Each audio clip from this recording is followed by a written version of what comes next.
After several years of remodeling, I've noticed several key points when planning a renovation by yourself. So in today's video, we're going to look at exactly that. What should you do to plan your own renovation? The very first point, and for me the most important one without a doubt, is to define the budget we want to spend. It's not the same to have an unlimited budget as it is to have a limited budget where we only have a specific amount of money to spend. This will practically define all the materials we're going to use, whether we need to hire someone to do something specific for us, or even the amount of time we're going to need. So for me, the main thing, even though many people think it's knowing what you want to do, for me, the very first thing is knowing the budget. Knowing how much money we can spend will also help us when deciding which materials to use. Since, for example, if we want to use marble, like what happened to us in the kitchen, and we don't have that kind of money, then we have to look for an alternative. In this case, we used particle board that looks like marble. So for me, the budget is absolutely essential. The second most important thing is the amount of time we have. Normally, it always tends to take much longer than we think, but it's good to set a time limit or a goal to take a specific amount of time. Because if we just do it whenever we have free time or every now and then, it can drag on for years and become a mess. I'm saying this from experience too. It's not good to obsess over finishing in a certain amount of time, but you also shouldn't just leave it for later, otherwise you won't finish it. The issue of time has always been, in our case, the Achilles heel. Well, along with the budget, of course. Oh, it even rhymes, since we always wanted to spend more time on it than we actually had.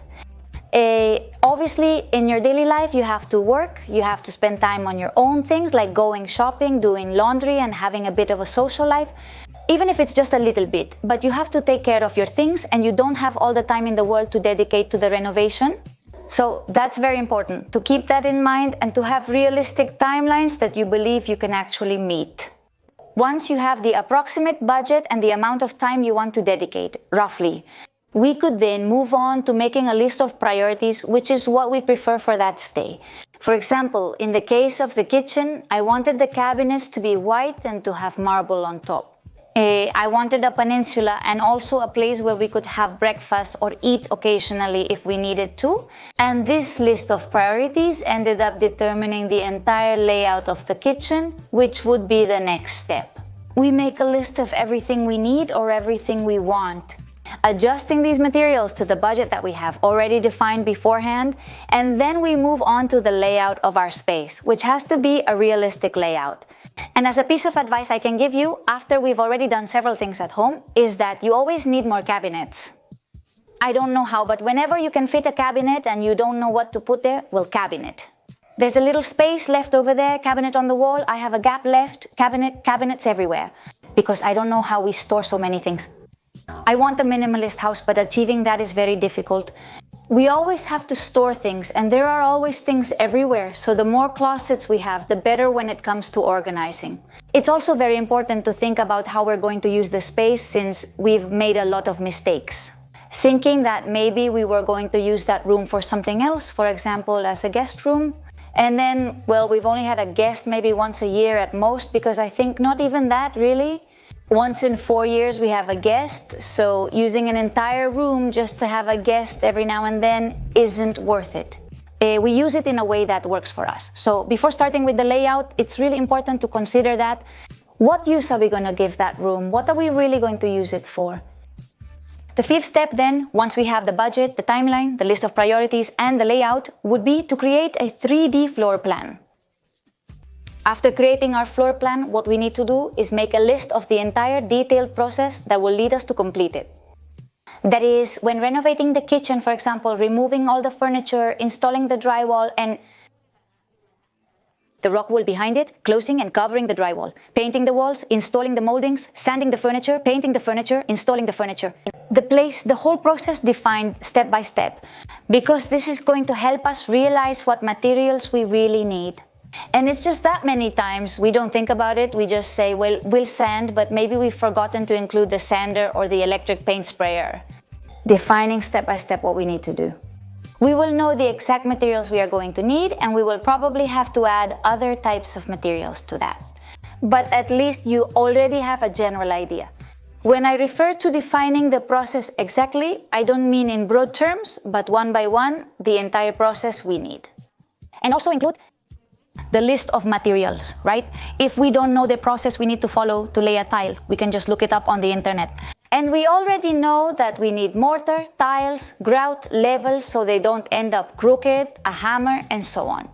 And this will allow us, besides knowing what the process is, to know the materials we're going to need for it. Once we have it defined, we move on to point 7, which is to make a list of approximately how much time each thing will take us. That is, if we're going to remove the furniture and lay tiles, how much time do we think it will take? For example, 5 days, 2 weeks. The amount of time we think we're going to need will probably end up being more than we expect, because that always happens, but at least we have an idea and we can use that as a guide. And if we need to change it, then we can adjust it later on. But setting a timeline is also very important, so we don't get frustrated and think, well, there's still so much time left, it's never going to end. No, this is expected to be finished by a certain date, and we're going to do our best to achieve it. Yeah, I insist so much on the timing, because even though we think we can live a long time without a bathroom or a kitchen, the reality is that it's actually quite hard to adapt. And when you're in the process, it ends up being a lot harder than you thought. Or at least that's what happened to us. We said, well, since there's no rush, we'll just take it slow with the kitchen, and when we finish it, then we'll use it. When we were working on it, it was such a pain having to move the stove up and down. We were missing everything. We had no space. Everything was all over the place. A mess, right? So if we have a set time frame, will we always finish sooner than if we just take it slow?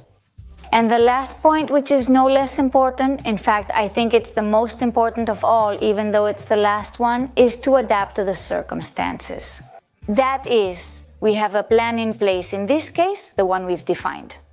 Unexpected things will probably come up, and we'll have to make changes based on the unforeseen events that arise. For example, suddenly a pipe bursts, the supplier runs out of the material you were using, or you have to switch to a different tile model. Things will always happen, but having a plan made from the beginning will make it easier for us to make these small changes and adapt to circumstances as they come up. These are the steps that have worked really well for me and that I've always tried to follow, even though I haven't always managed to do so. And I regret it, but I think from now on, whenever I start a renovation, I'm going to watch this video again. No kidding. It's true that a lot of times, because you're in a hurry, you skip steps and just go with the flow a bit, and then, well, sometimes it's a mess, let's put it that way. You have to try to have a plan and carry out the execution just like a professional would, so if we're going to do it ourselves, we should do it the same way. Having a plan in mind, a 3D layout, and making the process as easy as possible. I hope these little tips have helped you, which I've discovered over time. And if you have any ideas or suggestions, you can leave them in the comments. They're always welcome. I hope you liked this video, and I'll see you very soon in upcoming videos. See you soon. Don't forget to subscribe and follow us on our social media so you don't miss out on our daily transformations.